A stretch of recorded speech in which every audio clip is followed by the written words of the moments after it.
हृदय की शांति देखो। सामने श्री प्रबोधानंद जी जो प्रकाशानंद जी के रूप में उनसे कह रहे हैं हृदय की शांति हुई। श्रद्धावान लभते ज्ञानम तत्परा संयतेन्द्रिया ज्ञानम लब्ध्वा पराम शांति मचरेणाधिगच्छति। परम ज्ञानी हो क्या शांति हुई आपको? ये तर्क, ये वितर्क, ये निंदा, ये स्तुति शांति के लक्षण हैं। क्या आप सब कुछ भूलकर कभी अपने में स्थित हुए भगवान शंकराचार्य जी की भांति? अब सभा में जब महाप्रभु बोल रहे तो तुम्हें हम सुनाते हैं भगवान शंकराचार्य जी ने क्या कहा। मत्स्यादिभिरवतारैरवतारवता सदा वसुधाम परमेश्वर परिपाल्यो भवता भवताप भीतो हम। आद्य गुरु भगवान शंकराचार्य जी बोल रहे हैं कि आप जैसे मत्स्य आदि अवतार धारण करके पृथ्वी की रक्षा करते हैं, भक्तों की रक्षा करते हैं, तो हे श्री कृष्ण संसार ताप से संतप्त हुआ मैं आपकी शरण में आया हूं। आप सच्चे हृदय से मैं कह रहा हूं कि मेरी रक्षा कर लीजिए। ये क्या है? प्रकाशानंद जी ने कहा कि यथार्थ में तो आप कुछ भी कहें, लेकिन जगत असत्य है और जीव ब्रह्म है। जो लोग ये नहीं समझते हैं वो अज्ञानी हैं। ये भगवान शंकराचार्य जी ने कहा है। ये प्रार्थना, ये विनय तो व्यवहारिक है आचार्य की। जीव का परम लक्ष्य है मोक्ष प्राप्त हो जाना। प्रकाशानंद जी अज्ञान का नाश होकर ब्रह्म स्वरूप में स्थित हो जाना, यही परम लक्ष्य है। प्रभु ने हाथ जोड़कर कहा, महाप्रभु चैतन्य देव आप ज्ञानी हैं, आप पंडित हैं, आप शास्त्रज्ञ हैं, आप गुरु पद पे बैठे हैं, भला आपके सामने मैं क्या बोलूं? किंतु मैं फिर कहूंगा, मैं तर्क की बात नहीं कह रहा, हृदय की बात कह रहा हूं। विचारों को परिष्कृत कर लीजिए। चाहे आत्म प्रेम हो या श्री कृष्ण प्रेम हो, तभी विश्वास, तभी श्रद्धा, तभी साधना सार्थक। क्या आपको आत्म प्रेम हुआ? यदि आत्म प्रेम होता तो आत्मा के सिवा और कौन है? किससे तर्क कर रहे हो? किसकी निंदा की अभी तक? क्या रति की उपलब्धि हुई? आत्मरति? अब भी मान जाओ, प्रेम ही चरम लक्ष्य है। ये वाणी का विषय नहीं है, ये हृदय से होता है। और आपका हृदय अभी आवरण से युक्त है, हम के आवरण से। डॉक्टर के सामने बैठे हो, क्या चलेगा? आप अपने को सिद्ध मानते हैं कि आप प्रेम सिद्धि मिली, जो स्वतः सिद्ध वस्तु है, क्या आपके अंदर जागृत हुई? क्या वो साधनों से प्राप्त होती है या कृपा से?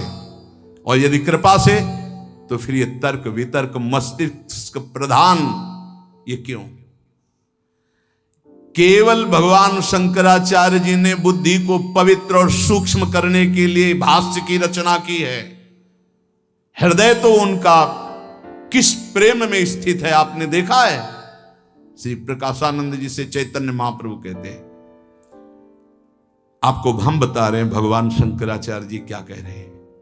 काम्योपासनयार्थयन्त्यनुदिनं किंचित फलम स्वेप्सितम केचिद स्वर्गमथापवर्गमपरे योगादि यज्ञादिभिः अस्माकं यदुनंदनाघ्रियुगल ध्यानावधानार्थिनां किम लोकेन दमेन किम नृपतिना स्वर्गापवर्गैश्च किम। प्रबोध सुधाकर नामक ग्रंथ में आद्य गुरु भगवान शंकराचार्य जी कह रहे, बहुत लोग प्रतिदिन अनेक कामनाओं की प्राप्ति के लिए उपासना करते हैं और मनोवांछित फल पाते हैं। कुछ लोग यज्ञ आदि तपस्या के द्वारा स्वर्ग की प्राप्ति चाहते हैं। बहुत लोग योग आदि ज्ञान के द्वारा मुक्ति की चाह करते हैं।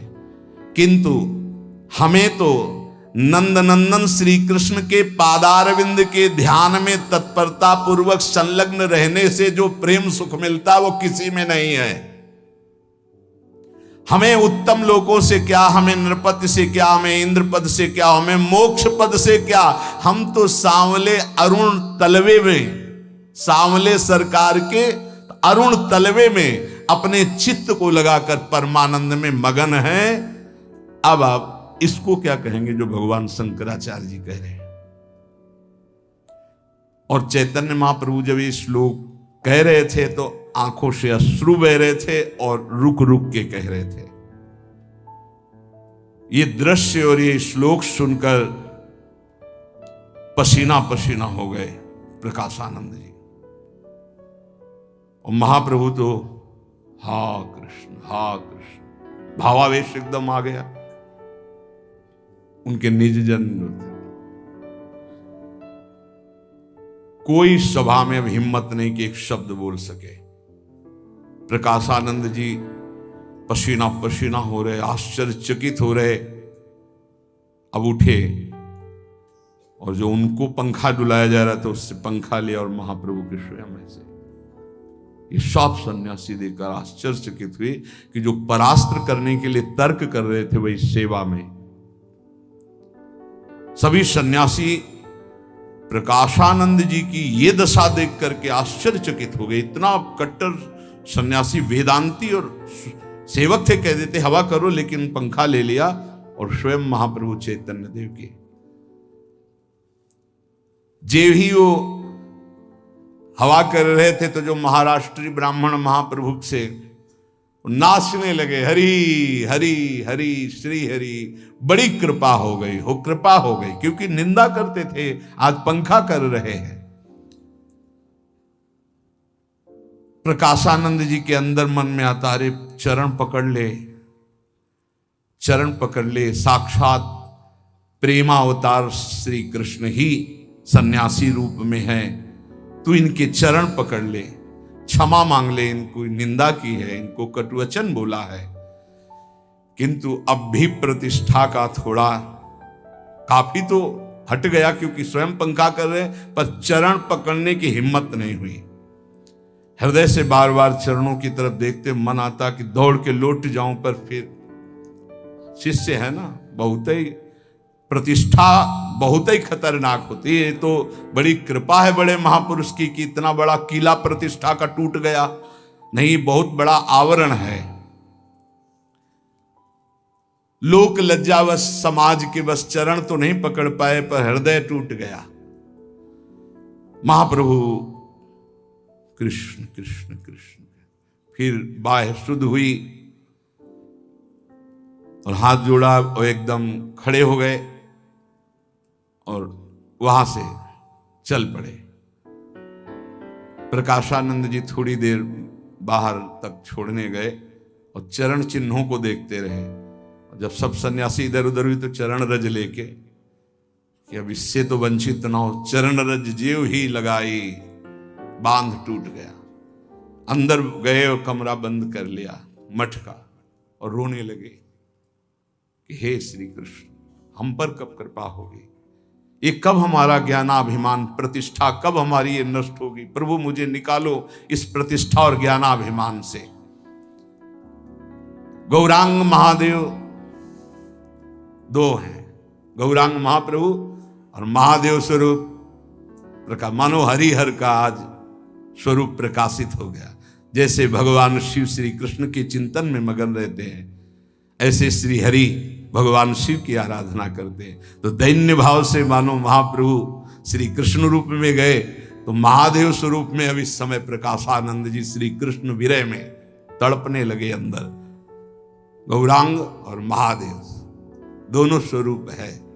जो ब्रह्म स्वरूप है वो साक्षात शिव है। ऐसा नहीं कि छोटी मोटी कोई स्थिति के महापुरुषों प्रकाशानंद जी, नहीं तो कब का परास्त कर देते सार्वभौम भट्टाचार्य जी। ऐसे विद्वान सार्वभौम भट्टाचार्य जी की एक आचार्य प्रणाली का ग्रंथ कहीं दूर देश में था, जो वो कभी किसी को देते ही नहीं थे। तो कहा हमको कुछ दिन के लिए दे दो, हम प्रतिलिपि बना दें हाथ से। उस समय मशीनें तो थी नहीं, तो उनका नहीं दे सकते। बोले एक बार सुना दो। हाँ बोले सुना सकते हैं। जैसे जैसे सुनाते गए वैसे वैसे अंदर दिमाग में पूरा ग्रंथ याद करके आए, महाप्रभु को सुना दिया था। इतने प्रवीण बुद्धि के। तो भला वो क्यों न प्रकाशानंद जी को परास्त कर देते। नहीं, वो अद्भुत शैव निष्ठा को, ब्रह्म निष्ठा को प्राप्त थे। पर प्रेम तो प्रेम है, प्रेम का एक अद्भुत प्रभाव होता है जो किसी को भी परास्त कर सकता है। जब भगवान को अधीन, अजित को जीत लिया तो और कौन बात। अजित को कोई जीता तो प्रेम नहीं। भगवान का एक नाम है प्रेमाधीन। उस दिन से प्रकाशानंद जी का मन आम ब्रह्मास में से खसक गया और बार बार अंदर हे श्री कृष्ण कृपा करो, हे श्री कृष्ण कृपा करो, ऐसे होने लगा। बीच बीच में रोने लगे। कभी जीवन में आंसू नहीं आते सन्यास में, ध्यान रखना। अब रोना शुरू हुआ। उन्हें कुछ अच्छा नहीं लग रहा था। वेदांत की सारी बातें, ग्रंथ सब मानो काटने को दौड़ रहे हों। शिष्यों की तरफ देखते तो ऐसा लगता मानो हमें बंधन में डाल दिया गया। कब भागूं यहां से, उनका मन ऐसे। कब मैं महाप्रभु चैतन्य देव के चरणों में जाके गिर जाऊं, एक बच्चे की तरह कह दूं कि मुझे संभाल लो। अब वो अनुपम रूप माधुरी श्री कृष्ण की उदय होने लगी उनके हृदय में, क्योंकि पवित्र हृदय कोई साधारण महात्मा है। अब तो जैसे जैसे रूप प्रकट होने लगा, भारी विकलता होने लगी। अब लगा कि ऐसे महापुरुष का, जिनका दर्शन संभाषण श्री कृष्ण रूप माधुरी में मुझे आसक्त कर दिया, उनकी मैंने निंदा की, उनकी अवहेलना की। एक बार उनके चरणों में पढ़ के रोऊं, क्षमा याचना करूं, पर कैसे कैसे करूं, कैसे उनके चरणों में पढ़ूं। रो पड़े और निकल पड़ा, हे चैतन्य देव मुझे अपने चरणों में स्वीकार करो। ये कृपा है। प्रभु कहते हैं कि कोई भी वैष्णव अपराध करने वाला हो,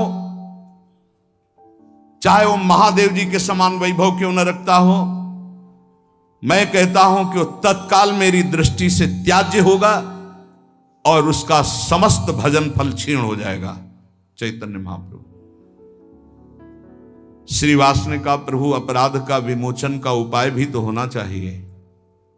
अगर अपराध बन जाए, प्रभु ने कहा जिसके प्रति अपराध हुआ है उसकी चरण धूलि माथे पे रख के उससे प्रार्थना की जाए और वो वैष्णव क्षमा कर दे, तभी क्षमा होता है, अन्यथा वैष्णव अपराध क्षमा ही नहीं होता।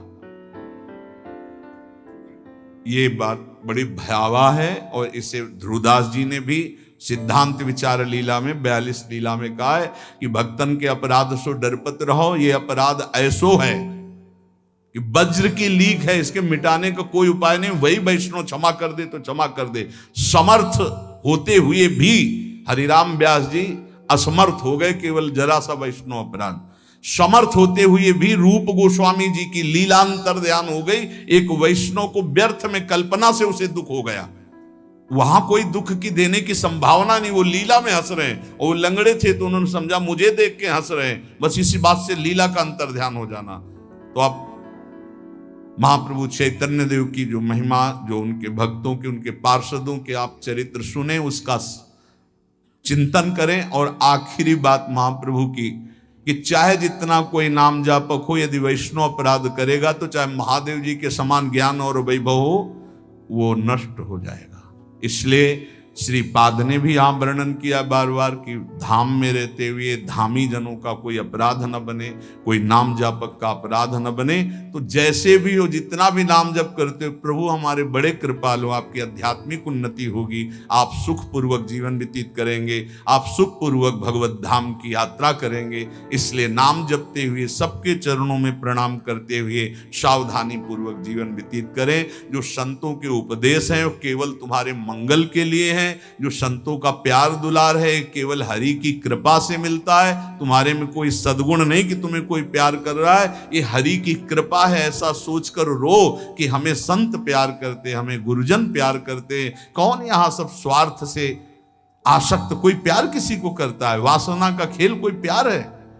संत गुरुजन शास्त्र सम्मत जो तुम्हारे को उपदेश करते, इसे प्यार समझो। तुम्हें जो डांट लगती, जो तुम्हारा तिरस्कार होता है, इसे प्यार समझो। अगर ये प्यार सह गए तो प्रेम को प्राप्त हो जाओगे। नाम जपते हुए सावधानी पूर्वक नाम को बढ़ाइए, नाम को बचाइए और नाम को पचाइए। नाम जापक से कोई अहंकार भरे वचन, कोई अहंकार भरी चेष्टा, कोई दोष दर्शन, कोई निंदा ये ना होने पावे। बहुत सावधान रहोगे तो जीवन मंगलमय हो जाएगा। शेष चर्चा आगे। श्री राधा वल्लभ लाल।